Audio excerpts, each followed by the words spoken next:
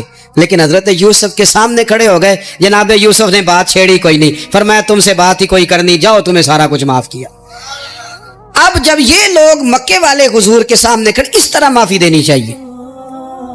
یہ جب سامنے کھڑے ہوئے تو حضور نے فرمایا پتہ ہے تمہارے ساتھ کیا سلوک کرنے والا ہوں؟ کہا حضور نہیں. فرمایا وہی جو جناب یوسف نے بھائیوں کے ساتھ کیا تھا, پچھلا صفحہ پلٹنا ہی کوئی نہیں, جاؤ تمہیں معاف کیا, جاؤ تمہیں معاف کیا, جاؤ تمہیں معاف کیا. اور صرف معاف نہیں کیا, ساتھ عزت بھی دی. سب سے زیادہ مقابلے تو حضرت ابو سفیان نے کیے تھے نا, آخر تک وہ آئے تھے. آج وہ کلمہ پڑھ رہے ہیں, سردار ہیں, کلمہ پڑھ رہے ہیں, تو نبی پاک نے صرف معافی نہیں دی, عزت بھی دی. فرمایا جناب ابو سفیان چونکہ اب مسلمان ہو گئے ہیں, میں سب کو معاف کرتا ہوں, جو اپنا اندر سے دروازہ بند کر لے اسے بھی معاف کرتا ہوں, اور جو ابو سفیان کی حویلی میں آ جائے اسے بھی معاف کر دوں گا. تو ابو سفیان وہ کہتے ہیں میں حیران ہی ہو گیا کہ اتنی بڑی بات, معافی بھی دی اور ساتھ عزت بھی دی. تو آج جو سبق آپ کی خدمت میں نے عرض کیا ہے, اس کو آپ امید ہے یاد رکھیں گے. ایک تو یہ کہ معافی مانگ لیں, اگر کسی جگہ ہمارا معافی مانگنا اگر ہم سمجھتے ہیں, ہمارا دل ضمیر گواہی دیتا ہے کہ مجھے معافی مانگنی چاہیے, تو معافی مانگیں. اور دوسرا پھر معافی دیں بھی, اور معافی دیں, سیاسی صلح نہ کریں, معافی دیں تو پھر واقعی دیں, دل سے دیں. اسلامی تعلیمات کے اندر دو قسم کے حقوق اللہ تعالیٰ نے انسان کے ذمے لگائے ہیں, ایک حقوق اللہ ہیں اور ایک حقوق العباد ہیں. حقوق اللہ بھی بڑی ضروری ہیں. بعض لوگ حقوق العباد کی بات کرتے کرتے حقوق اللہ کا معاملہ انتہائی سادہ کر دیتے ہیں, وہ بھی بڑے ضروری ہیں. یعنی کیوں بندہ فارغ بیٹھا ہے اور بیٹھے بیٹھے اس نے بلا وجہ کیوں نماز چھوڑ دی, اسے کوئی مصروفیت نہیں تھی, کیوں اس نے نماز کا ترک کیا؟ ڈھیر سارے جوانوں کو میں دیکھتا ہوں کوئی خاص کام نہیں ہے, لیکن اس کے باوجود وہ جماعت کے ساتھ نماز ادا نہیں کرتے. تو عرض کرنے کا مقصد یہ ہے کہ کیوں نہیں جماعت کے ساتھ نماز پڑھی جا رہی؟ قرآن مجید نے کہا کہ وَرْكَعُوا مَعَ الرَّاكِعِينَ, رکوع کرنے والوں کے ساتھ کرو. بلا وجہ لوگ زکوٰۃ کے معاملے میں حیل و حجت سے کیوں کام لیتے ہیں؟ جب زکوٰۃ ضروری ہے تو اسے ادا کرنا چاہیے. اسی طرح بہت سارے لوگ ہیں جو مالی وسعت کے باوجود حج کے لیے حاضری نہیں دیتے, تو انہیں جانا چاہیے. حقوق اللہ کا جو معاملہ ہے اس میں بھی کوئی کمزوری دکھانے کی, مثلا میں کہتا ہوں کہ مجبوری کیا تھی, سحری کے لیے رمضان شریف میں جن لوگوں کو اٹھنا ہوتا ہے وہ اٹھتے ہیں کہ نہیں اٹھتے؟ تو اسی طرح روٹین میں بھی اگر ہم نماز کی طرف توجہ کریں, ایک بڑا طبقہ ہے جو نماز کی طرف توجہ نہیں کرتا. حقوق اللہ کا معاملہ میں دیکھتا ہوں کہ ہم ٹائم نکال کے دوستوں کے پاس جاتے ہیں, وقت نکال کے اپنے ماں باپ کو, اپنے احباب کو, رشتہ داروں کو ٹائم دیتے ہیں. کیوں ٹائم نہیں نکلتا نفل پڑھنے کے لیے؟ ہمیں اپنی ضرورت کی چیزیں سیکھنی پڑتی ہیں, تو کیوں ٹائم نہیں ہمارے پاس تلاوت کلام پاک کے لیے؟ اللہ تبارک و تعالیٰ کی بارگاہ کی حاضری کا ذوق بنائیں. دوسرا معاملہ ہوتا ہے حقوق العباد کا. یہ شریعت اسلامیہ میں انتہائی نازک مسئلہ ہے.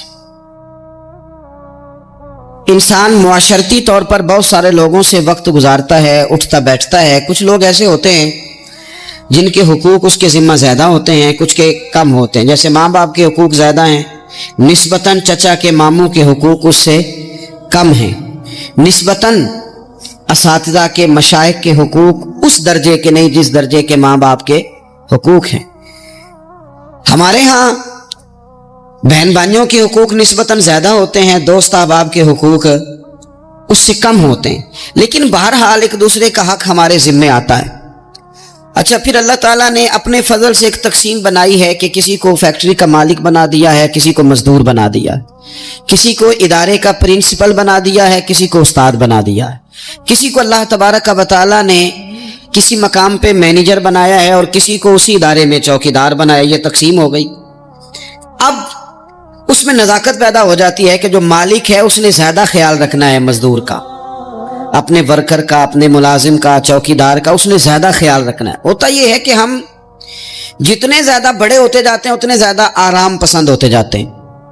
ہمارا یہ خیال ہوتا ہے کہ حق تو صرف ملازم کا ہے کہ وہ ہمارا خیال رکھے, حق تو صرف مرید کا ہے وہ پیر صاحب کے لیے ہر طرح کا ادب بجا لائے، حق تو صرف شاگرد کا ہے، حالانکہ جو آدمی جتنا بڑا جاتا ہے اس کی نظر اتنی زیادہ وسیع ہونی چاہیے اور اس کو زیادہ نزاکت کے ساتھ چیزوں کو سمجھنا چاہیے۔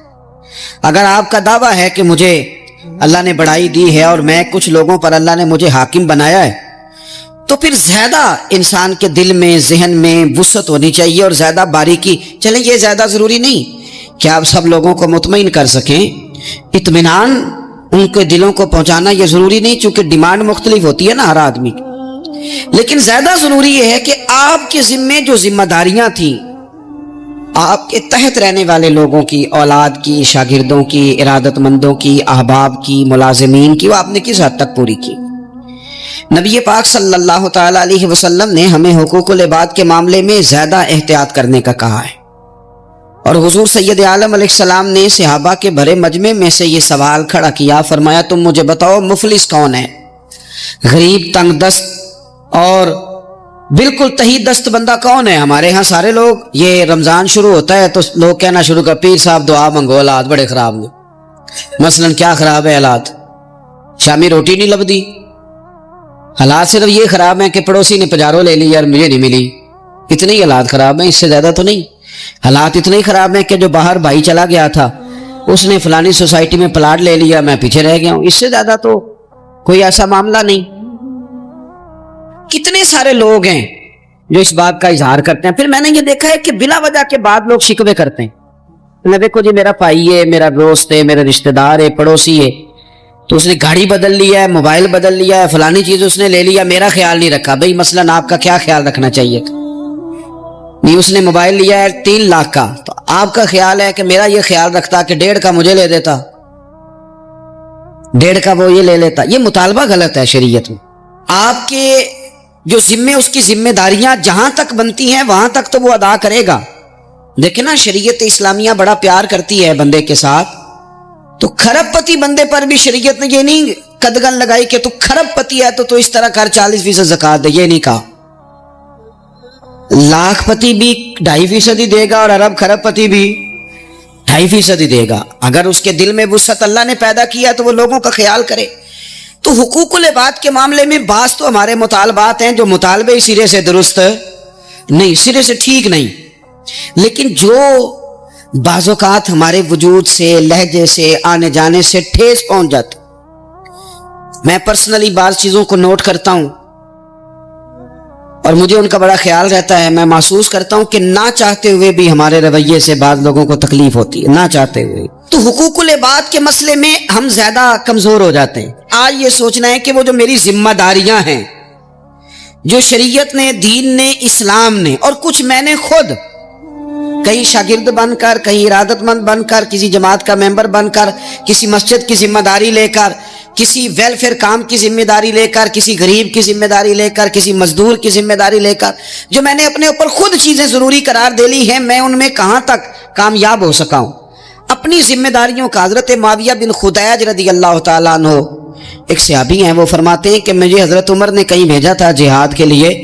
تو میں وہ کامیابی کی خبر لے کر دوپہر کو لوٹا، تو عرب شریف کے اندر چونکہ گرمی زیادہ ہوتی ہے، میں نے مناسب نہیں سمجھا کہ میں حضرت عمر کو دوپہر کو جگا کے خبر دوں کہ حضور بے فکر ہو جائیں، اللہ نے کامیابی دے دی۔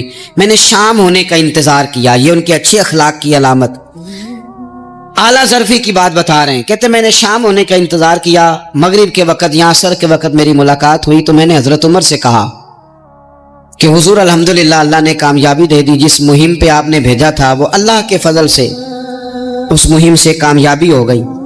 تو حضرت عمر فرمانے لگے دیر سے کیوں آئے؟ مجھے تو امید تھی کہ تم سرے دوپہر آ جاؤ گے۔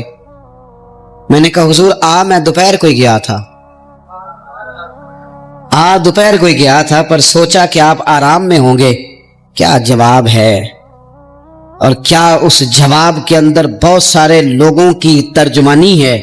حضرت عمر فرمانے لگے آرام کرتا تھا میں، پر وہ دور گزر گیا، اب تم دوپہر کی بات کرتے ہو، اب تو رات کو بھی کم ملتا ہے۔ وہ تھا ایک دور، اب جب اپنے ذمے خود ذمہ داریاں زیادہ لے لی، اب کیا پتا کہ کوئی کہاں سے چل پڑا ہے تجھے ملنے کو۔ وہ دور گزر گیا جب تو سوتا تھا، من چاہی زندگی بتاتا تھا، اب تو نے خود یہ فیصلہ کیا ہے۔ اب تو میں بھائی تم دوپہر کی بات کرتے ہو، میں تو رات کو بھی گشت کرتا ہوں کہ کوئی ضرورت مند تو نہیں، کوئی حاجت مند تو نہیں۔ تو جو ہمارے ذمہ داریاں ہیں ان میں نازک حد تک امام بہقی روایت لائے ہیں، ایک صحابی تھے جو حضور کو ہنسایا کرتے تھے، حضور کو ہنساتے تھے، نبی پاک کو بڑے پیارے تھے۔ اس طرح کے بھی کچھ بندے ہونے چاہیے، اس طرح کے بھی کچھ بندے۔ صحابہ کرام علیہم رضوان فرماتے ہیں جب حضور غم امت میں پریشان ہوتے تھے تو ہم منتظر ہوتے تھے کہ کبھی وہ ہنسانے والا آج آ جائے نا، دو چار باتیں ایسی کر جائے نا ہنسانے والی تو معاملہ ٹھیک ہو جائے۔ کچھ لوگ ایسے ہوتے ہیں جن کو دیکھ کے ہی چہرے پر تازگی آ جاتی، مثل تعویذ ہوتے ہیں نا کچھ لوگ، وہ جب بھی ملتے ہیں شفا ہوتی ہے۔ تو یہ حضور کے پاس بیٹھے ہوئے تھے اور ہنسانے والی گفتگو کر رہے تھے، تو نبی پاک بھی ان سے باتیں کرنے لگے۔ تو بات کرتے کرتے نا حضور نے انگلی ان کی طرف بڑھائی تو ان کے وجود کو انگلی لگ گئی۔ ایک تو وہ روایت ہے نا کہ صفیں سیدھی کراتے وقت حضور تیر کے ساتھ صفیں سیدھی کرا رہے تھے تو ایک صحابی کے پیٹ میں لگ گیا، انگلی لگ گئی۔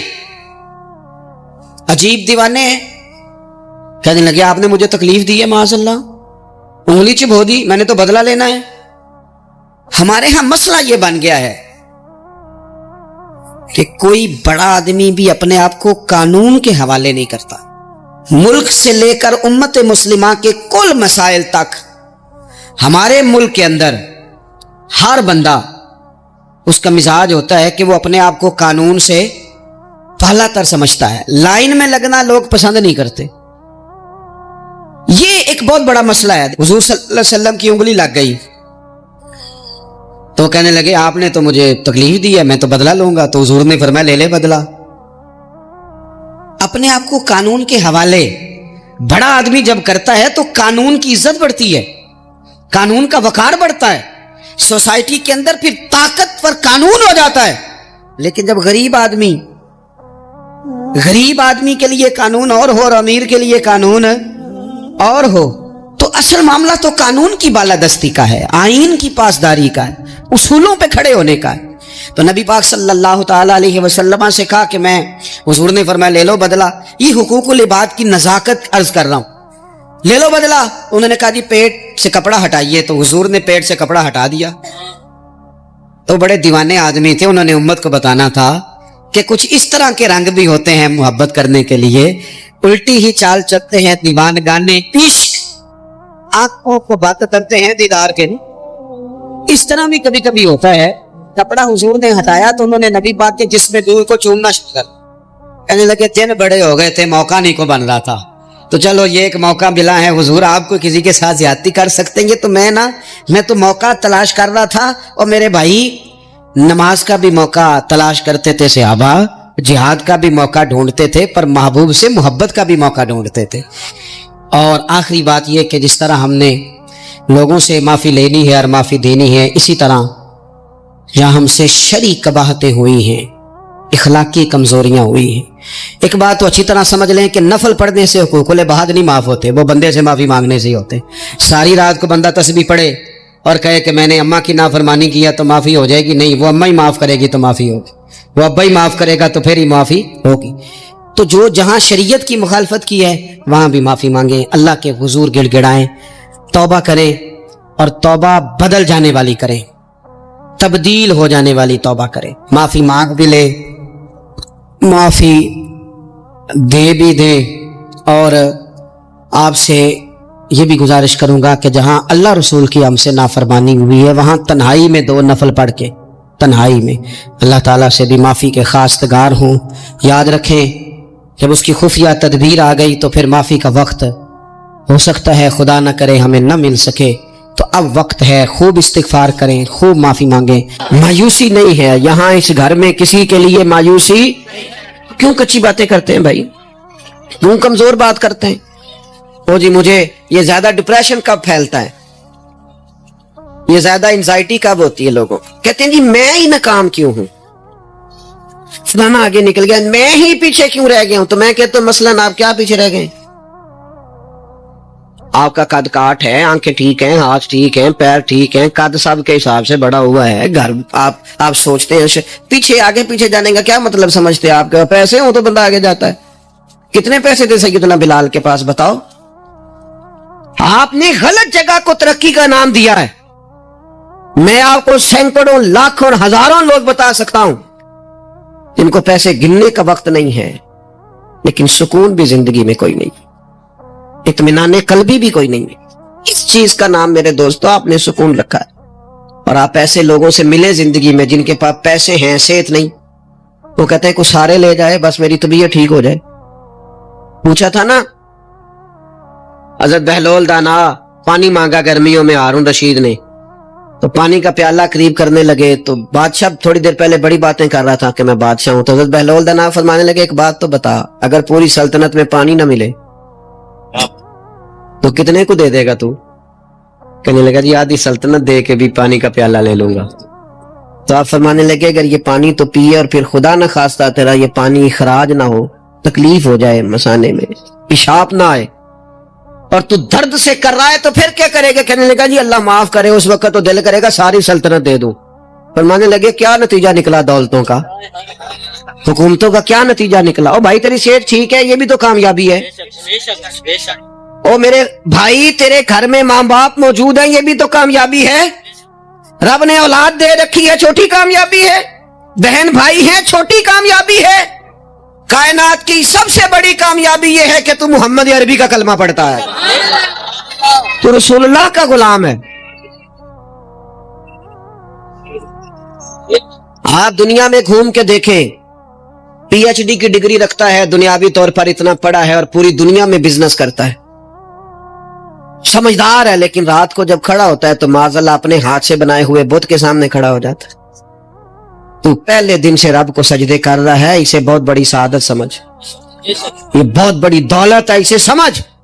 لیکن وہ ہمارے بچے اللہ جانے کس مایوسی کا شکار ہیں, کس پریشانی کا شکار ہیں, کس کمزوری کا شکار ہیں.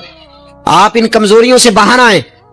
میں تو کبھی کبھی اپنے احباب سے بھی کہتا ہوں, تو میرے ایک دوست تھے, میں بھی علماء کے آئمہ کے حقوق پر بات کرتا رہتا ہوں, لیکن وہ ایک دوست تھے تو جنہوں نے کہا جی وہ لوگ پوچھتے نہیں, مولویوں کو فلان نہیں کرتے. تو میں نے انہیں کہا کہ آپ اتنا کمزور لہجہ نہ ظاہر کریں, فرض ہو گیا ہے کہ لوگ اٹھ کے آپ کو سلوٹ مارے. یہ دین کا طالب علم تو اتنی بڑی سعادت رکھتا ہے کہ ابھی اس نے ایک ڈگری بھی نہیں لئی, پہلے دن گھر سے نکلتا ہے تو حضور نے فرمایا فرشتے پیروں کے نیچے پر رکھ دیتے. تو جس کو پہلے دن اتنا پروٹوکول ہے وہ کچا کیسے پڑ گیا؟ اس نے یہ کیا کہا کہ فلانا مجھے سلوٹ نہیں کرتا, نہیں کو کرتا تو نہ کرے. میں اپنے ادارے سے باہر نکل رہا تھا تو ایک صاحب, تو ان کا سٹائل بڑا انوکھا تھا, ویسے مجھے غصہ اتنا زیادہ نہیں آتا, کم آتا ہے. وہ نکل رہے تھے تو مجھے انہوں نے روکا بڑے خطرناک طریقے سے, رکے رکے جی رکے. وہ چابیاں لہراتے نکلے تو مجھے کہنے لگے کہ وہ ہمارا یہاں قریب ایک میرج ہال ہے, تو کھانا زیادہ پک گیا تھا ایک بارات کا, تو ورکروں کو بھی دیا تو پھر بھی بڑھ گیا ہے, تب ضائع ہو جائے گا, آپ منگا لیں طالب علموں کے لیے. سیٹ تے پکھڑا کو اور گندا لسی کو شور بھی بوٹیاں جاننے ہیں. تو میں نے اسے کہا, میں کہ یہ تو ابو نظر آیا نا مدرسے دے کول تو پھر یاد رکھی. میں کہ تو روٹی تکی نہیں جڑی اسی کئی باری کھا انڈا بھی لئیے, اے گوشت مگر پھردا ہے, تو کیا کچی بات کرتا ہے؟ تجھے پتہ ہے ہم کون ہیں؟ ہم رسول اللہ کے دین کے نوکر ہیں. تو سمجھا ہی نہیں بات کو. تو ان بچوں کو کیا سمجھتا ہے؟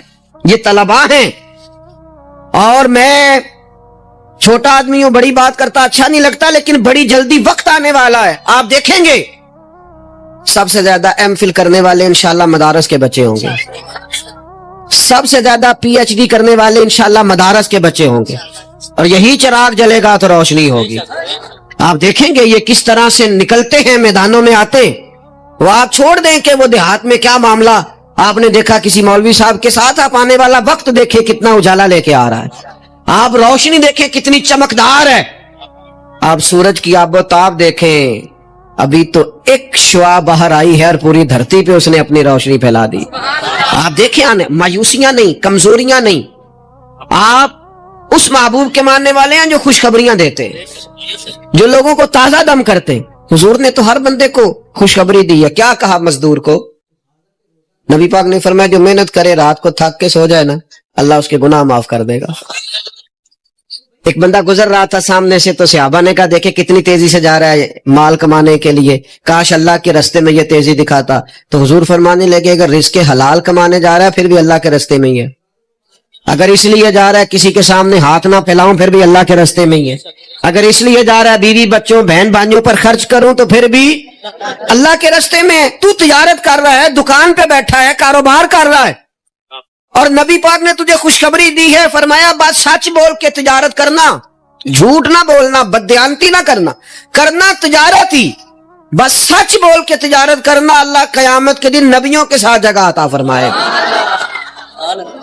نبی کریم نے فرمایا جو غلام صحیح کر کے اپنی ڈیوٹی کرے نا, جس مالک کے ساتھ اس نے معاہدہ کیا اس کی ڈیوٹی صحیح کرے اور نماز صحیح پڑھے, اللہ تعالیٰ عبادت پر ڈبل ثواب عطا کرے گا, ڈبل ثواب دے. حضور نے تو ہر بندے کو خوشخبری دی ہے, نبی پاک نے تو ہر ایک کو طاقتور کیا ہے.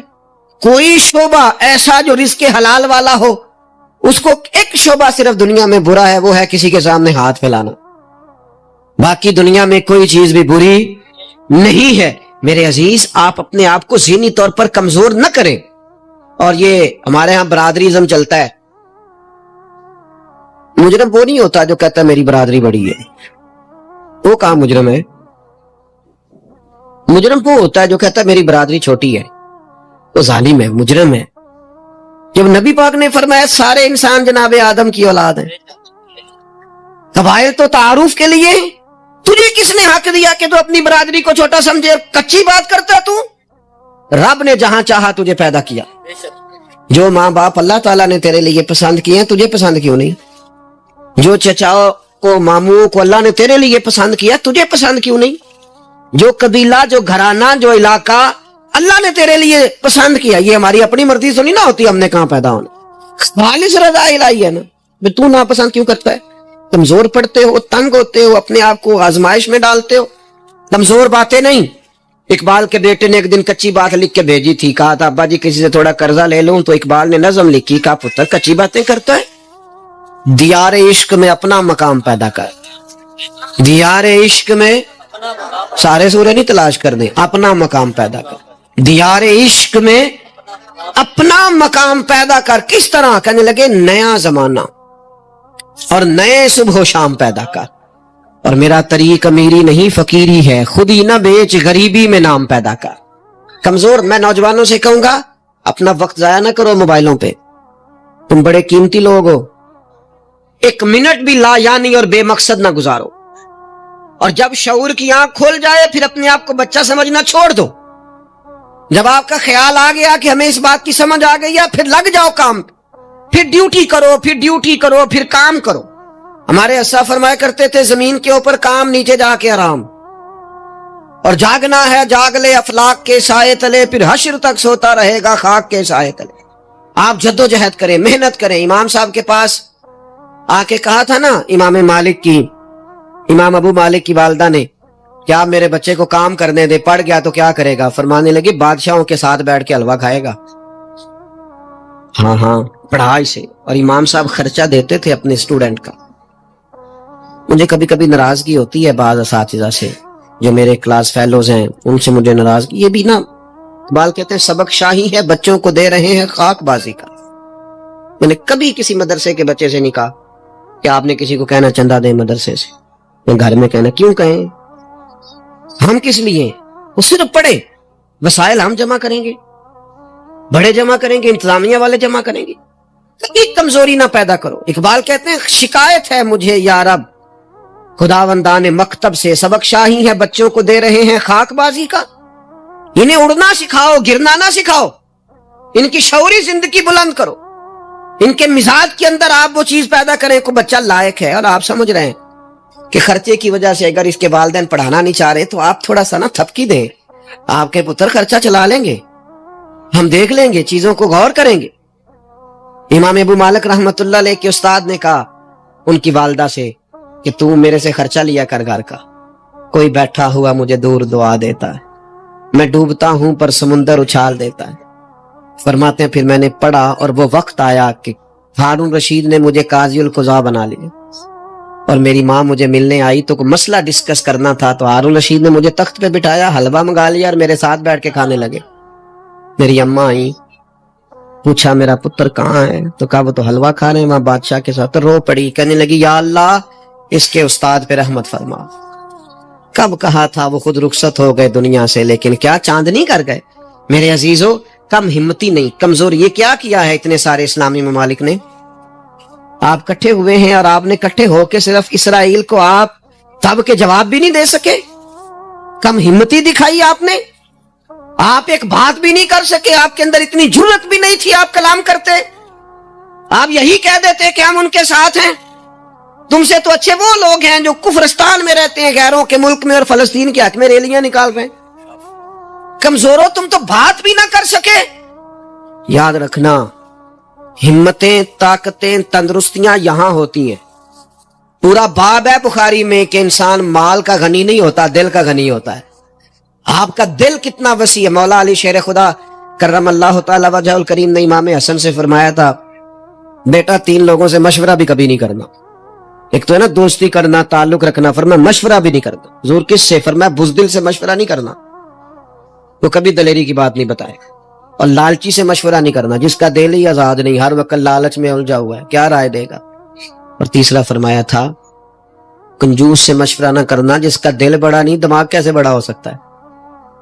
آپ طاقتور زندگی گزاریں، ذہنی طور پر اپنے آپ کو مضبوط رکھیں۔ حضور خوشخبری دیتے اور خوشخبری دینے کا حکم دیتے۔ جب بھی کسی جگہ نبی پاک علیہ السلام کسی قافلے کو روانہ کرتے، جب بھی 2 باتوں کا حکم ضرور ارشاد فرماتے، اور یہ حضور کے وسیلے سے ہمیں ملی ہے۔ ہمیں چاہیے کہ ہم یہ 2 باتیں ہمیشہ یاد رکھیں۔ کسی جگہ بھی نبی کریم کسی قافلے کو بھیجتے، تبلیغ کے لیے، جہاد کے لیے، کسی اور کام کے لیے، تو 2 باتیں حکمن فرماتے۔ ایک حضور فرماتے وہاں جاؤ نا تو لوگوں پر آسانی کرنا، مشکل نہ کرنا، آسانی کرنا، لوگوں پر بوجھ نہیں ڈالیں آپ کسی پر۔ آپ کا وجود، آپ ابھی میرے کان میں دوست کہہ رہے تھے تقریر لمبی کرے آ جائے، تو یہ بھی الحمدللہ میرے ساتھ ہی ہوتا ہے، ورنہ میں نے وہ دور بھی دیکھا ہے اللہ ماشاءاللہ کہ جمعے والے دن بندے گھڑیاں دکھا رہے ہوتے۔ کیوں ہم ایسا کام کریں؟ یہ سودا بڑا نکھرا ہوا سودا ہے۔ اس سودے کو تو اس حسن کے ساتھ آگے لے جانا چاہیے کہ اس کو قبول کرنے کو جی چاہے، طبیعت چاہے، تشنگی قائم رہے۔ تو باقی میں لمبی بات کرنے والے کا بھی مخالف نہیں ہوں، وہ کرے، لیکن ہمارے حضرت فرمایا کرتے تھے خیر الکلام ما کلا ودلہ، بات بہتر وہ ہوتی ہے تھوڑی ہو ذرا مدلل ہو۔ اس کو لٹکائے، میں نے ایک ہی بات، ایک ہی مضمون آپ کے سامنے بیان کیا، میں دائیں بائیں تو نہیں نہ گیا۔ یہی طرز زندگی ہے کہ آپ ایک ٹائم میں ایک بات کریں، 100 باتیں نہ کریں، ایک عنوان اور ایک پر۔ اور میں دعویٰ نہیں کرتا، لیکن یہاں بیٹھے میں نوجوانوں کے چہرے پڑھ رہا ہوں، آپ یقین کریں مجھے اللہ کی رحمت سے امید ہے کہ ذہن میں منصوبہ بندی کر رہے ہیں، انشاءاللہ ان کو کچھ کرنا ہے۔ یہ میں ذہن دیکھ رہا ہوں، یہ خدا کی رحمت سے ہوتا ہے۔ کوئی شخص اپنا اس میں کوئی کمال نہیں رکھتا، لیکن وہ کیا ہے کہ ہم اپنے بچوں کو طاقتور ہی نہیں کرتے، مایوسی نہیں کرتے، ٹائم ہی نہیں دیتے، ان کو کہتے نہیں پتر تو ہمت تو کر، اللہ کرم کرے گا۔ 2 باتوں کا حضور حکم دیتے، ایک تو نبی پاک فرماتے لوگوں پر آسانی کرنی ہے، مشکل ہے، اور دوسرا حضور فرماتے لوگوں کو خوشخبریاں دینا، ڈر نہ سنانا۔ خوشخبری دینا لوگوں کو ڈر، لوگوں کو خوف زدہ نہیں کرے، ڈر نہیں سنائے۔ وہ کچھ ڈاکٹر حضرات ایسے ہوتے ہیں، میرے بھی ایک دوست ہے ڈاکٹر صاحب، وہ ہر بندے سے کہتے تھے جی میں آپ کو ذہنی طور پر آزاد نہیں کرنا چاہتا، آپ کو محتاط ہونے کی ضرورت ہے۔ اور میں نے کہا یار تو خیر کی خبر دیا کر، ایسا نہ ہو کہ بہت سارے بندے تو تھوڑے دل کے ہوتے ہیں، تو کوئی کام ہی نہ خراب ہو جائے، تو کہا کر اللہ کرم فرمائے گا۔ آپ احتیاط ضرور کریں پر اللہ رحمت کرے گا۔ کمزوری نہیں، خوشخبری اور مزاج میں تازگی۔ پتہ ہے ہمارے بوڑھے زیادہ بیمار کیوں ہو جاتے ہیں؟ بس بات سمیٹنے لگا ہوں، اہم بات ہے، آپ نے ہلنا جلنا نہیں، اپنی جگہ سے زیادہ غور سے سننی ہے۔ یہ ہمارے بوڑھے زیادہ بیمار کیوں ہوتے ہیں؟ پھر غور کریں، میں زیادہ توجہ چاہتا ہوں۔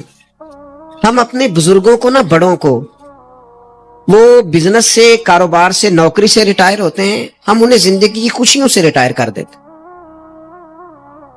ایک کمرہ ان کا الگ ہے، ان کے پاس آنا نہیں، بیٹھنا نہیں، مشورہ نہیں کرنا، لے کے نہیں جانا، بات نہیں کرنی۔ ان کو محسوس ہونے لگتا ہے کہ میں کچھ شاید